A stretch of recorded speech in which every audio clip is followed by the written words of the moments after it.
Assalamualaikum warahmatullahi wabarakatuh. Halo semuanya. Saya Rian Haji Pangestu, NIM 2019-04-015 dari Prodi Teknologi Rekayasa Perangkat Lunak, Politeknik Engineering Indorama. Di sini saya akan mempresentasikan dari mata kuliah struktur data untuk memenuhi tugas ujian akhir semester, yaitu mengenai perancangan aplikasi sistem pelayanan Apotek PII dengan menggunakan bahasa pemrograman C++.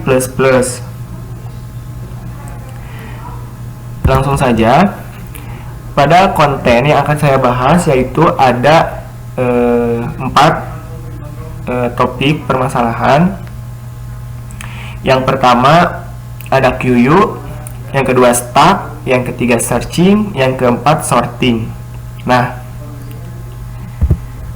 kenapa sih saya membuat aplikasi ini? Yaitu pada latar belakangnya, pada perkembangan teknologi saat ini, komputer sangat berperan penting dalam pengolahan data. Nah, sekarang ini masih banyak penulisan atau pencatatan data-data pelayanan pada apotek yang dilakukan secara konvensional atau secara manual. Nah, salah satunya adalah Apotek PII ini. Jadi, berdasarkan latar belakang masalah di atas, maka saya membuat sistem aplikasi pelayanan pelanggan pada Apotek PII ini yang diangkat dalam bentuk laporan ujian akhir semester dengan judul Perancangan Aplikasi Sistem Pelayanan pada Apotek PII. Nah, itu adalah latar belakang yang saya buat.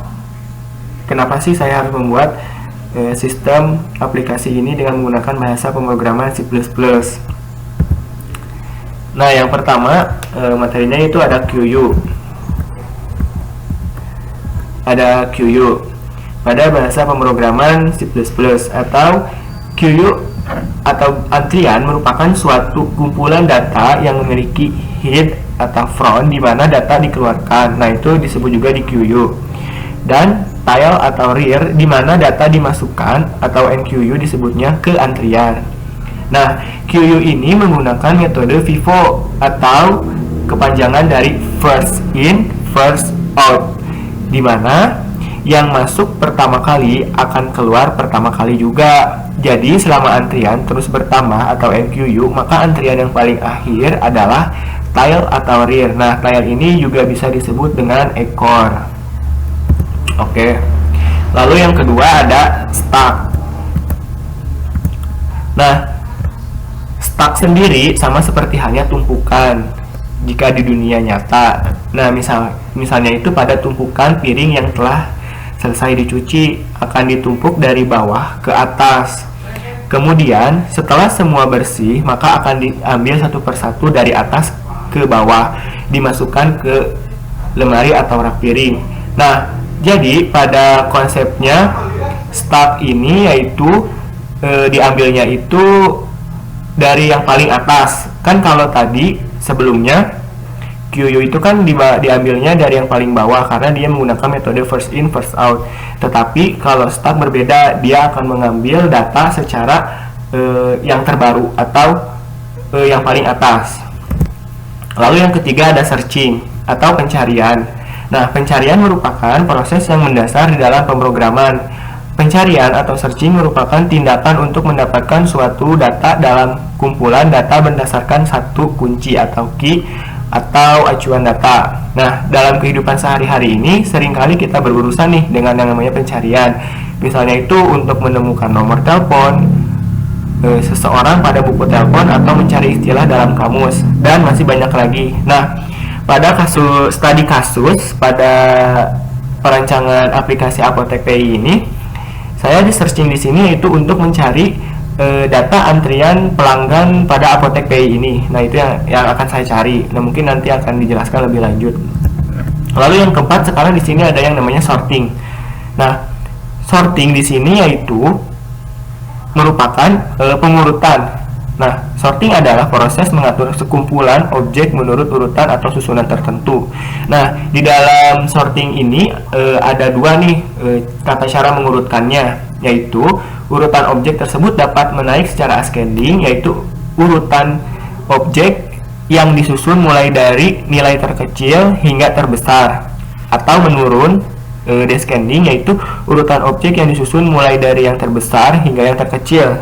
Nah, beberapa metode yang dapat digunakan untuk pengurutan antara lain yaitu bubble sort, quick sort, maximum atau minimum sort, cell sort, merge sort, dan insertion sort. Nah, juga pada metode ini kurang satu lagi mungkin ada yang namanya selection sort. Nah, pada studi kasus perancangan aplikasi Apotek Pay ini, dalam penggunaan sortingnya di sini saya menggunakan selection sort. Mungkin saya lupa tadi menyantumkannya di sini, harusnya ada selection sort.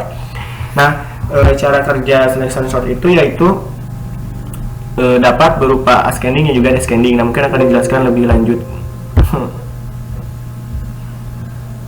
Nah, cara selection sort itu ada dua, baik berupa ascending maupun juga descending. Nah, pada GIF di sini atau gambar di sini yaitu cara pengurutan secara ascending, itu dari yang terkecil ke yang terbesar. Oke. Nah, di sini ada dalam perancangan aplikasinya itu ada 6 menu, yaitu yang pertama ada masukkan nama antrian pelanggan, yang kedua ada layani antrian pelanggan, yang ketiga ada mencari antrian pelanggan, yang keempat ada mengurutkan data antrian pelanggan, yang kelima ada menghapus data antrian pelanggan, dan juga yang enam adanya keluar atau exit dari aplikasi ini. Nah, yang pertama itu ada input nama pelanggan. Nah, dalam menu input nama pelanggan di sini yang pertama yaitu proses inisialisasi antrian. Void inisial, di sini ada fungsi void inisialisasi bahwa antri.head di sini sama dengan -1, lalu antri.tile sama dengan -1. Kenapa sih dua-duanya ini -1? Karena pada proses selanjutnya yaitu bahwa data akan dimulai dari 0. Nah, karena nanti itu pada pemrogramannya akan seperti kurang dari. Nah, kan kalau kurang dari pastilah si -1 ini, maka yang kurang dari -1 kan berarti 0. Nah, maka yang dihitung itu dari 0 ke atas untuk antri.head dan juga antri.tile. Lalu di sini yang kedua ada yang namanya mengecek apakah antrian masih kosong atau menggunakan fungsi integer is empty. Nah, di sini ada percabangan if else. Nah, jadi antri.tile atau ekor yang itu yang paling belakang di input datanya atau yang terbaru sama dengan -1, lalu masuk ke antri head sama dengan -1. Nah, return 1. Nah, jika antrian masih kosong, maka dia akan mereturn 1 ini. Lalu jika else, maka dia akan mereturn 0. Lalu yang selanjutnya itu mengecek apakah antrian sudah penuh. Nah, pada antrian sudah penuh ini yaitu menggunakan pemanggilan fungsi integer is full. Nah, jika antrian tile max atau penuh dikurangi -1 kan karena tadi datanya itu dari -1, maka dia akan mereturn 1. Jika antrian else, maka return 0. Nah, di sini itu adalah proses dari enqueue sendiri. Di sini pada proses enqueue-nya itu string A. Kenapa string A? Karena di sini saya akan menginputkan bisa berupa huruf atau angka. Integer enqueue string A. Nah, A di sini itu merupakan variabel yang akan mengisi dari datanya. Di sini ada if jika tidak penuh pada yaitu pemanggilan proses is full yang tadi yang sebelumnya, antri.head sama dengan 0, antri.tile sama dengan antri.tile ditambah 1. Nah, kenapa antri.tile sama 1? Karena kan tadi sebelumnya dimulainya dari 0 ya. Nah, lalu ditambah 1. Nah, maka data itu akan ditambah 1 lalu akan masuk ke antri data array antri.tile sama dengan A. Nah, jika datanya berhasil atau bisa diinputkan, maka dia akan mengisi out mungkin nanti pada selanjutnya. Lalu jika salah atau else, dia akan mengisi out antrian ini sudah penuh. Nah, lalu di sini adalah case 1. Case 1 di sini yaitu proses pemanggilan yang namanya NQU data. Nah, di sini data itu yaitu dia tadi input data pelanggan ke dalam antrian. Nah, maka di sini kita akan menginput data terlebih dahulu, lalu memanggil NQU dari data. Nah, data ini itu bisa dirubah menjadi dia tadi. Mungkin akan lebih lanjutnya seperti ini. Nah, di sini itu yang pertama input data pelanggan ke dalam antrian. Nah, di sini saya menginput nama Rian di sini. Nah, maka data itu akan masuk. Lalu menu melayani pelanggan. Di dalam menu melayani pelanggan di sini ada yang pertamanya DQU untuk melayani atau menarik keluar data dari antrian. Nah, di sini ada percabangan if else. Nah, jika tidak kosong maka data akan terambil. Nah, dia akan terambil. Nah, data yang mana sih yang diambil tadi itu, misalkan data yang mana nih? Nah, for integer i sama dengan entry hid. Nah, kepalanya itu tadi di mana? Lalu i kurang dari tile. Lalu increment data entry.data array i sama dengan entry data array i plus 1. Nah, entry.tile min. Nah, di sini tuh maksudnya min itu dia itu akan berkurang karena kan datanya akan diambil ya atau akan dilayani. Lalu jika else maka dia akan jika datanya itu ada tidak ada, maka dia akan mengisi out kosong jika datanya tidak ada. Nah, jika ada mungkin dia akan jika ada data maka dia akan merunning dari if ini. Selanjutnya yaitu, nah di sini ada struct. Kenapa dalam melayani pelanggan saya di sini menggunakan konsep kasir. Di sini ada fungsi struct antrian, yaitu terdapat integer hid dan juga integer tile dan juga string data max. Nah, data max di sini yaitu data maksimal yang akan dibuat, lalu antri dengan namanya. Lalu ada fungsi struct obat. Nah, struct obat di sini yaitu untuk menginput nama obat. Di sini ada tipe data string dengan variabel ID obat dan juga tipe data string dengan variabel nama obat, integer untuk harga obatnya dan juga integer untuk jumlah obatnya. Nah, mungkin di sini proses dari pemanggilan struct yang tadi ya, yaitu dengan yang dinamakan void apotek. Di sini ada string ide obat, string nama obat, integer harga obat, integer jumlah obat. Nah, mungkin di sini akan memasukkan jumlah item obat nih. Yang pertama n di sini tuh jumlah item obat yang dibeli oleh pelanggan, yaitu jumlahnya berapa, lalu akan masuk ke array sini jumlahnya, lalu akan di running ke proses ini. Lalu yang pertama akan menginput kode item obat, yaitu dari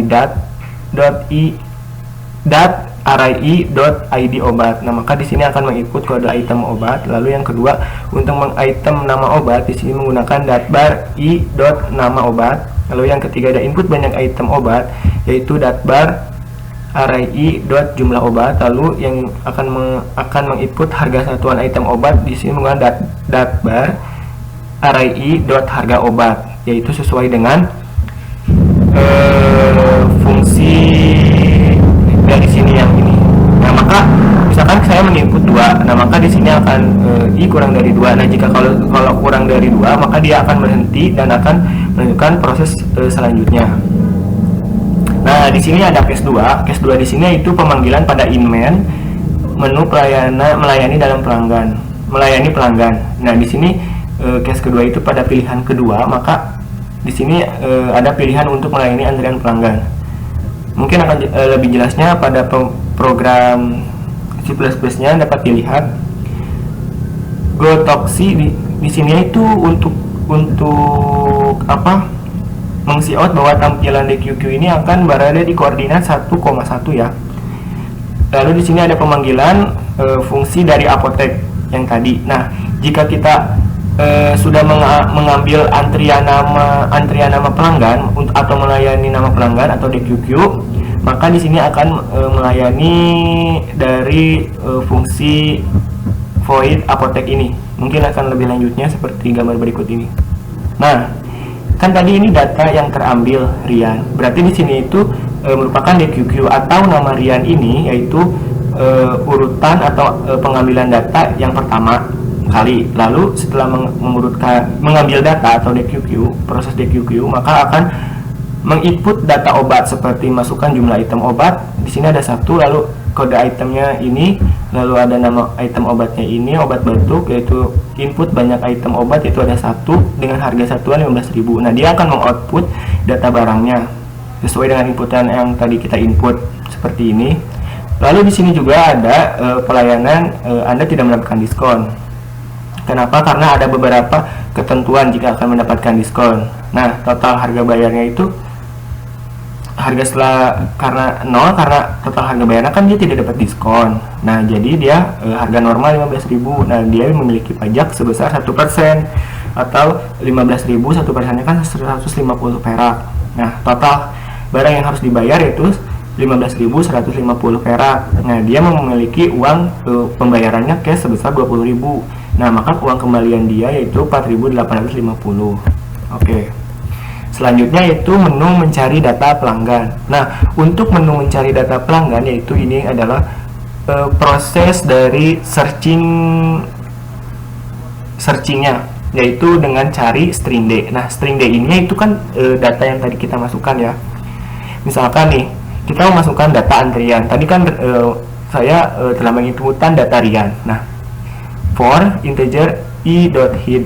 Nah, i di sini yaitu akan merunning atau melooping nanti proses yang selanjutnya, yaitu i sama dengan entry.head, i kurang dari sama dengan entry.tile, increment i. Nah, jika antrian data i sama dengan d, nah jika datanya ada, maka dia akan men-cout antrian dengan nama, misalkan tadi kan Rian ya, berarti d ini merupakan Rian, ditemukan di urutan ke 1 plus berapa. Nah, kan i tadi kan sama dengan min 1 ya. Nah, maka di sini 0 ditambah 1. Nah, dia itu posisinya di mana nih? Si Rian ini di mana?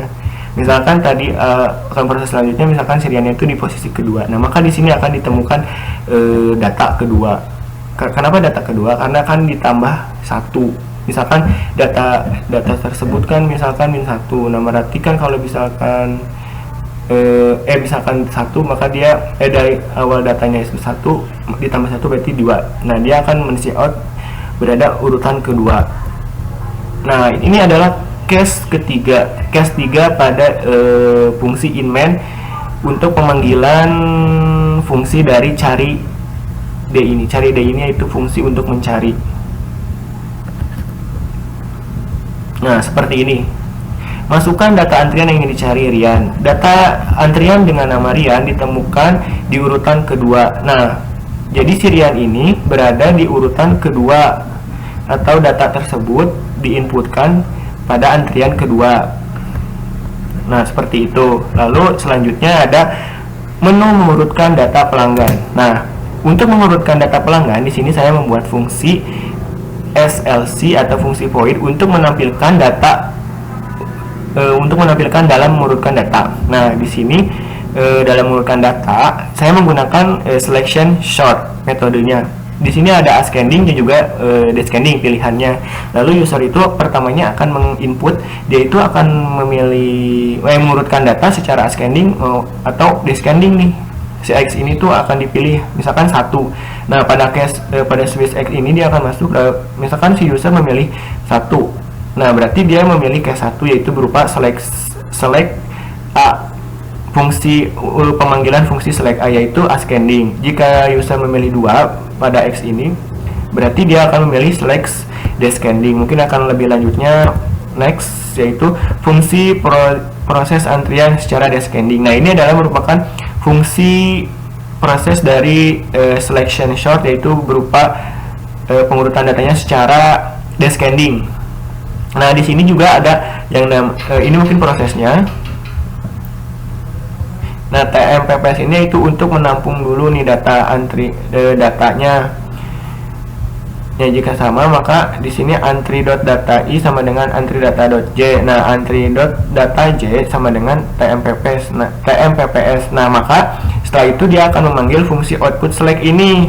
Nah, mungkin akan lebih lanjutnya Ini kan sebelumnya ini descending, ini proses fungsi select A yaitu pada ascending. Nah, di sini masih menggunakan perulangan for sama prosesnya, tetapi kan di sini tadi pada descending yaitu pengurutan datanya itu secara yang terbesar ke yang kecil. Nah, maka di sini data yang data I lebih besar dari data J, maka dia akan mengurutkan data akan lebih atas. Misalkan di sini urutan data yang pertama itu 1. Nah, data yang kelima 8 karena dia paling besar. Nah, maka dia akan men-see out. Mungkin akan memanggil, langsung dia akan memanggil output select ini. Nah, jika select A ini yaitu atau selection secara ascending. Nah, jika misalkan ada data yang pertama itu 8 nih, tapi yang data yang kelima itu adalah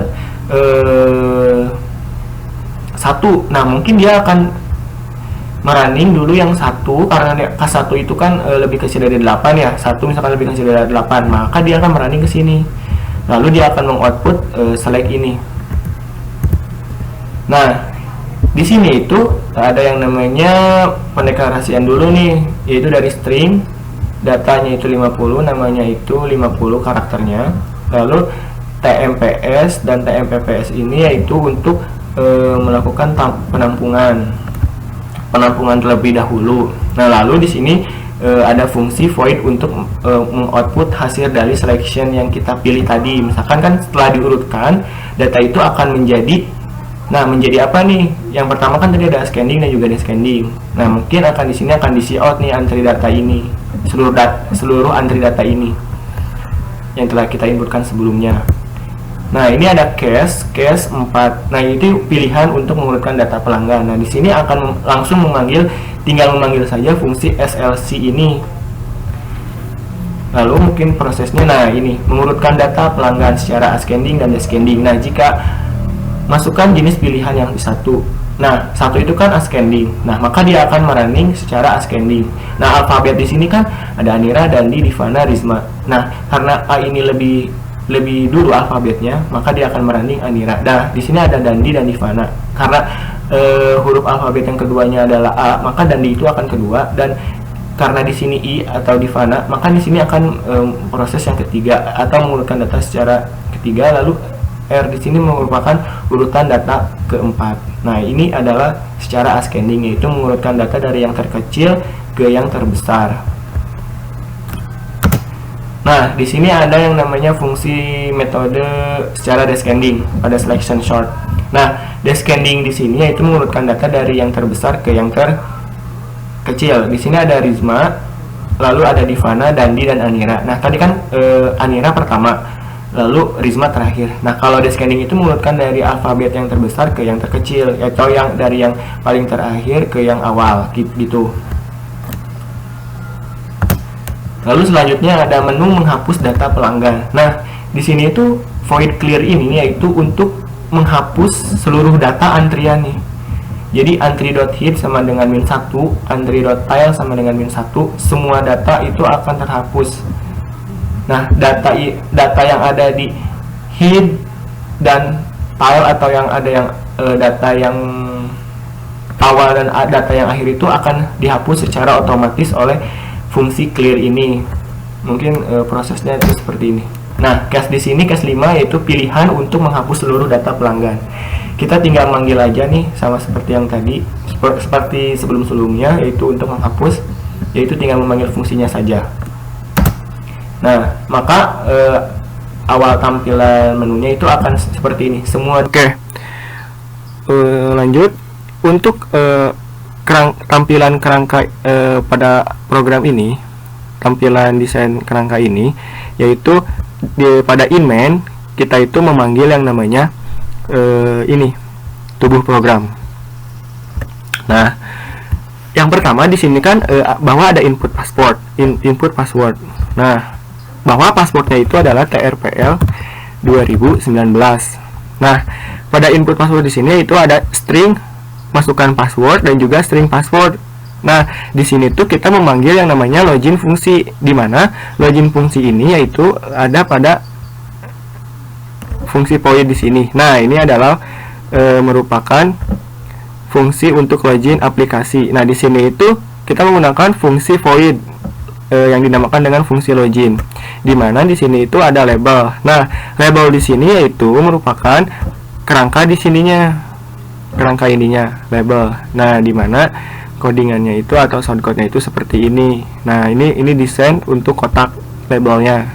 Tuh, selamat datang di aplikasi Apotek Baik ini. Nah, di sini saya itu menggunakan kode ASCII, di mana kode ASCII ini yaitu kodenya di sini. Ada yang 221, 225, 187. Nah, untuk 225 ini yaitu yang ini, dan untuk 201 itu seperti yang kotak siku ini. Seperti itu. Nah, mungkin untuk kode aslinya bisa dipelajari sendiri. Nah, setelah fungsi login, nah kita itu menyetel nih bahwa paspor TRPL ini kita menggunakan fungsinya itu untuk input secara statis ya. Maksud statis di sini yaitu bahwa kodenya itu setelah ditentukan bahwa kodenya itu TRPL 2019 dari ini, dari si input paspornya. Nah, setelah itu, setelah masuk inman, setelah kita masuk ke dalam, nah paspor benar, karena jika paspor salah maka paspor salah akan selalu merunning atau looping pada inputan paspor sampai dengan paspor itu benar. Nah, jika sudah maka kita press any key to continue, yaitu tekan apa saja. Nah, ini masuk aplikasi loading. Nah, di sini ada menu Apotek Politeknik Engineering Indorama. Yang pertama itu masukkan nama antrian pelanggan, layani antrian pelanggan, mencari antrian pelanggan, mengurutkan data antrian pelanggan, menghapus data antrian pelanggan, lalu keluar. Nah, kita harus memilih nomor ini untuk melakukan proses aplikasi ini. Nah, aplikasi ini itu yaitu ada di inman. Nah, fungsi ini itu yaitu untuk membangun kotaknya, fungsi gotoksi dan menggunakan char kode lalu ditambah kode aksi, yaitu untuk membangun kotak ini. Nah, lalu di sini itu ada untuk men-cout apotek, tulisan apotek ini yaitu di sini. Lalu diikuti dengan perloopingan itu yaitu untuk membangun ini. Nah, garis ini tuh menggunakan kode ASCII yang 205, lalu seperti ini. Seperti ini. Nah, ini tuh dari sini sampai sini tuh yaitu proses untuk men-cout ini. Nah, setelah itu kita masuk ke dalam masukkan nama antrian pelanggan. Nah, dari persoalan antrian pelanggan kita itu akan masuk ke sini, ke case 1, karena kan tadi kita memilih case 1 ya. Nah, maka akan dipilih case 1. Nah, di sini tuh memanggil tubuh program, yaitu tubuh program tuh yang ini, kerangka programnya yang sebelumnya saya sebutkan. Lalu input data pelanggan ke dalam antrian. Nah, ini tuh merupakan langkah awal. Misalkan kita menginputkan Rian, jangan Rian deh, misalkan ya boleh Aji, misalkan Aji. Nah, setelah menginput, maka di sini tuh dia akan setelah menginput data, dia tuh akan memanggil fungsi enqueue data. Enqueue data di sini maksudnya itu untuk memasukkan antrian. Nah, jika sudah, maka dia jika data sudah dimasukkan, maka dia akan memanggil sistem CLS ini, yaitu untuk mengganti ke halaman yang ini nih. Sistem pause, break, tubuh program. Nah, tubuh program dari sini sampai sini tuh yaitu fungsinya dari ini. Jika ya dia maka kembali ke menu awal. Jika menu awal itu kan sans ya, saya namain. Nah, lalu jika sudah, dia maka akan keluar. Makan keluarnya itu seperti ini. Nah, akan ada tulisan terima kasih telah berkunjung Apotek PI. Nah, ini. Nah, itu dia sudah keluar dari aplikasi Apotek ini. Nah, untuk proses yang lainnya juga sama. Jika kita memilih case 2, maka kita akan melayani pelanggan kita akan mengambil dulu data dari antrian. Misalkan tadi Aji itu kan data yang pertama. Nah, maka dia akan diambil terlebih dahulu. Lalu di sini akan memanggil fungsi apotek, yaitu untuk melayani pesanan pelanggan. Lalu di sini case 3 di sini yaitu dia akan memanggil tubuh program, yaitu untuk membangun kotak yang tulisan ini. Nah, setelah itu dia akan men-cout atau memanggil fungsi cari. Nah, setelah itu dia juga sama, jika selesai dia maka akan memanggil fungsi dari ini, apakah Anda ingin kembali ke halaman utama. Nah, jika tidak, maka dia akan close dari aplikasi ini. Nah, jika iya, dia maka akan kembali ke menu utama, yaitu untuk melakukan proses selanjutnya. Sama untuk cara-cara ke bawahnya atau memilih case-nya mungkin sama. Nah, untuk lebih jelasnya mungkin bisa dicoba pada program yang telah saya buat. Mungkin itu saja yang dapat saya sampaikan mengenai presentasi dari mata kuliah struktur data ini, mengenai yaitu perancangan sistem aplikasi pada Apotek Politeknik Engineering Dorama ini. Mohon maaf apabila ada kesalahan. Wabillahi taufiq wal hidayah. Wassalamualaikum warahmatullahi wabarakatuh.